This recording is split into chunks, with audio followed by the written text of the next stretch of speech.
Welcome to the market money magnet guys.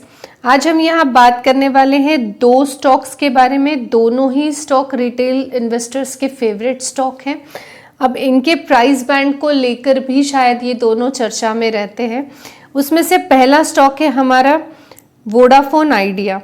अब Vodafone idea जो है इसको लेके बहुत सारी न्यूज़ चलती है, डेली बेसिस पर भी हम कह सकते हैं। कुछ ना कुछ न्यूज़ आती ही है, कुछ रिपोर्ट के ज़रिए रहती है, कुछ सोर्सेस के ज़रिए, तो कोई सिर्फ ऑपरेटर के थ्रू उछाली हुई। आज फिर वोडाफोन आइडिया को लेकर हम डिस्कस कर रहे हैं क्योंकि ऑब्वियस है इसको लेकर फिर से रूमर्स चल रही है कि गवर्नमेंट जो है अब वोडाफोन आइडिया में स्टेक नहीं बाय करने वाला। अब वोडाफोन आइडिया का फ्यूचर ख़त्म हो चुका है। वैसे ही ये स्टॉक अपने सर्वाइवल को लेकर ही स्ट्रगल कर रहा है। उसमें उसके लिए जीवन ज्योति का काम किया था। गवर्नमेंट ने उनका जो है 33% का स्टेक बाय करने के लिए अप्रूवल ले लिया था। इसके साथ साथ मैं एक और पॉइंट को यहाँ पे हाईलाइट कराना चाहूँगी कि गवर्नमेंट ने सेबी से अप्रूवल लिया था ये स्टेक बाय करने के लिए मैन्युअली, और सेबी की तरफ से वो अप्रूवल भी उनको मिल चुका था। और अब बाय करने की जो प्रोसेस है वो हम कह सकते हैं स्टार्ट हो सकती है। अब यहाँ पे न्यूज़ कौन सी चल रही है, आइए हम उस पे चलते हैं। यहाँ पे हमने जो है ये बिजनेस स्टैंडर्ड में का आर्टिकल ओपन कर लिया है। यहाँ आप देख सकते हैं Vodafone Idea's fund raising put on hold as government delays equity call.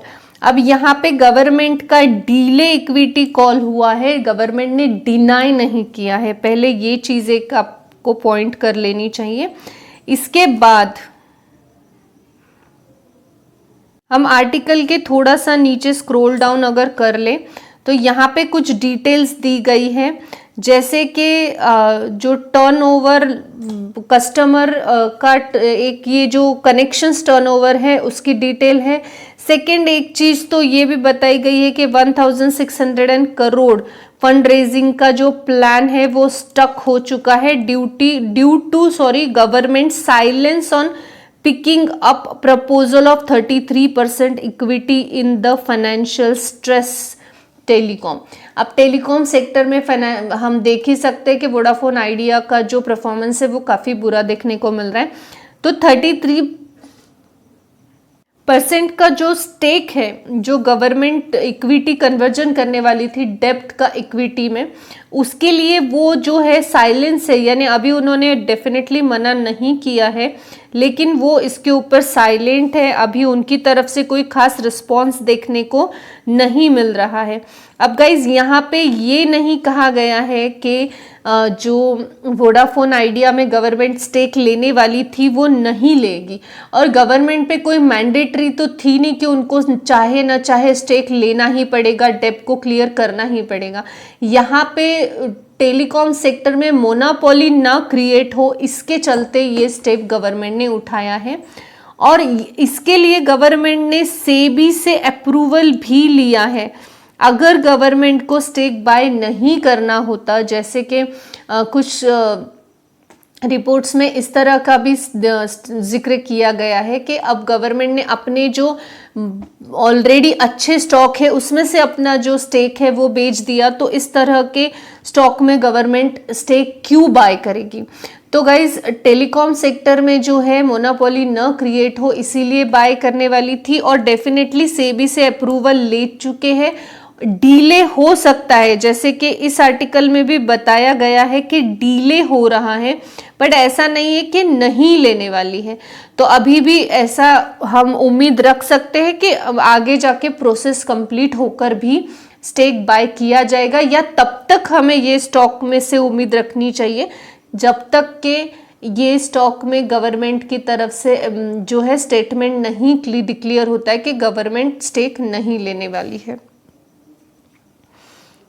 हाँ, रिपोर्ट के ज़रिए न्यूज़ तो डेफिनेटली चल रही है कि वोडाफोन आइडिया का जो स्टेक कन्वर्जन होने वाला था, डेब्ट का इक्विटी में कन्वर्जन होने वाला था, उसको डीले हो चुका है।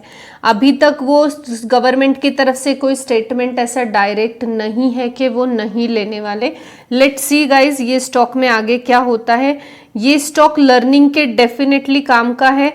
अर्निंग भी हम कह सकते हैं इसमें हो सकती है। गवर्नमेंट ने स्टेक कन्वर्जन करने के बाद अगर गवर्नमेंट स्टेक ले लेती है तो डेफिनेटली यही 7-8 रुपए का स्टॉक हमें 70-80 या आगे 100 रुपए तक भी जाता हुआ दिख सकता है। तो लेट्स सी फ्यूचर में क्या होता है, जब तक कोई कंफर्म न्यूज़ नहीं आए तब तक। इस लिस्ट में हमारा नेक्स्ट स्टॉक है और रिटेल इन्वेस्टर का फेवरेट ELCID इन्वेस्टमेंट्स।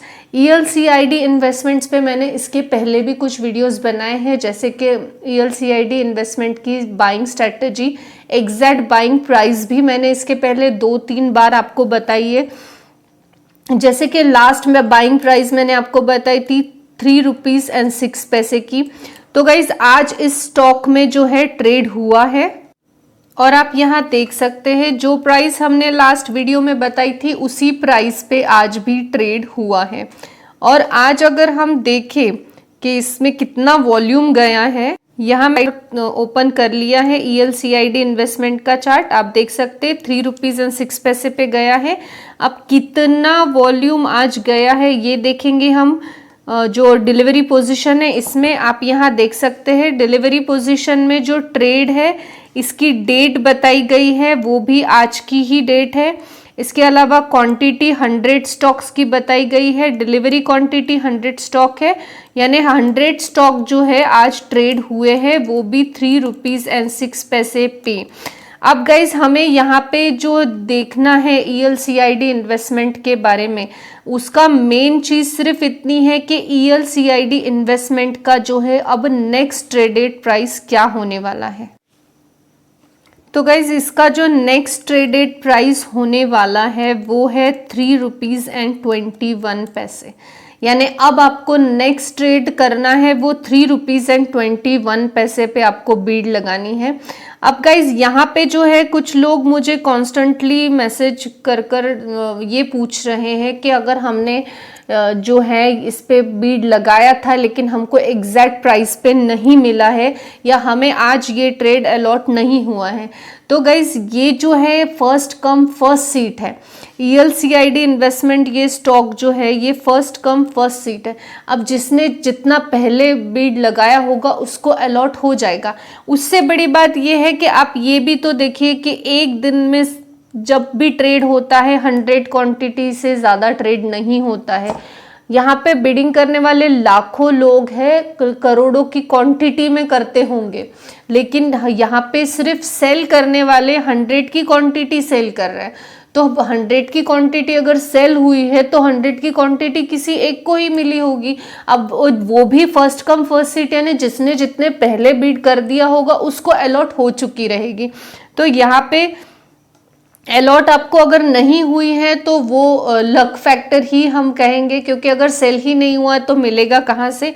यहाँ पे मैं आपको प्राइस बता सकती हूँ, स्ट्रैटेजी बता सकती हूँ कि किस तरह आप ये स्टॉक को ले सकते हैं, बाकी मिलना ना मिलना तो मेरे हाथ में डेफिनेटली नहीं है। तो अब आपको ELCID इन्वेस्टमेंट के लिए नेक्स्ट ट्रेड जो करना है ये 3.21 पे करना है। आपको जितने पहले यानी AMO ऑर्डर में लगाते आए या उससे पहले लगाते आए आप उसको लगाइए, ट्राई कीजिए, डेफिनेटली आपको भी मिल सकता है। मुझे मिल सकता है तो आपको नहीं मिले ऐसा तो हो ही नहीं सकता, कोशिश कीजिए ज़रूर मिलेगा। आई होप गाइज आपको इन्फॉर्मेटिव लगी होगी। Thanks for watching.